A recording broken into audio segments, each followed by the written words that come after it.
সীতাকুণ্ডের ফৌজদারহাট এলাকায় একটি তেলের দোকানে ভয়াবহ অগ্নিকাণ্ডের ঘটনা ঘটেছে।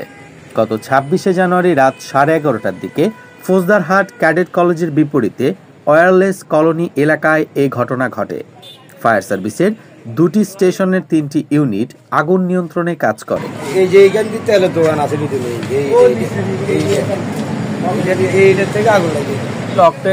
অকটেন পেট্রোল এগুলা রাত্রে চোরাই মাল এগুলো চোরাই ভাবে করে রাত্রে 12টার পরে করে এগুলা।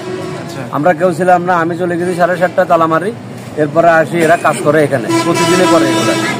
ওইখান থেকে আগুনের সূত্রপাত, এরপরে আসছে ওই ছোট দোকানের পরে দিয়ে আসছে দোতলায় চলে গেছে ফার্নিচার, এরপরে পাশে ফার্নিচার, আমারটা এরপরে নিচে লাগিয়ে গেছে, পুরোটা ধ্বংস, পুরোটা বসে গেছে। দেখেন আমি তো শেষ, আমি তো ফতের ফকির হয়ে গেলাম ভাই, আমি তো ফতে বসে গেলাম, আমি তো ফতে বসে গেছি।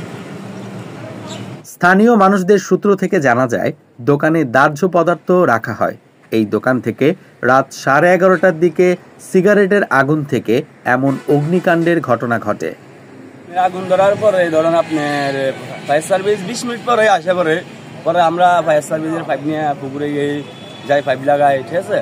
তারপরে আপনার সারা রাত ওর সাথে ছিলাম, ওরাও ছিল ফায়ার সার্ভিস, ওরা যতটুকু সর্বোচ্চ এরা অতটুকু কাজ করে দিচ্ছে।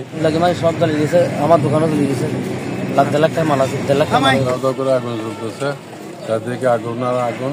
এখানে মানুষ কাছে যাওয়ার কোনো সম্ভাবনা নেই, অনেক দূর থেকে সুস্থই আছে, কিছু করার নেই।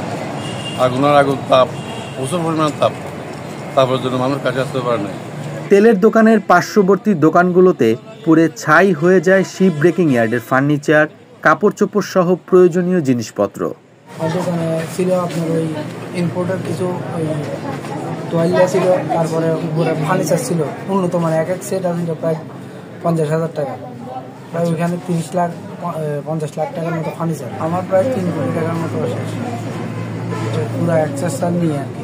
দেখতেছি এখানে দাওয়া করে আগুন করতেছে, তো আমাদের তখন কিছু করার ছিল না, আমরা দেখতেছি আমাদের দোকান করতেছে।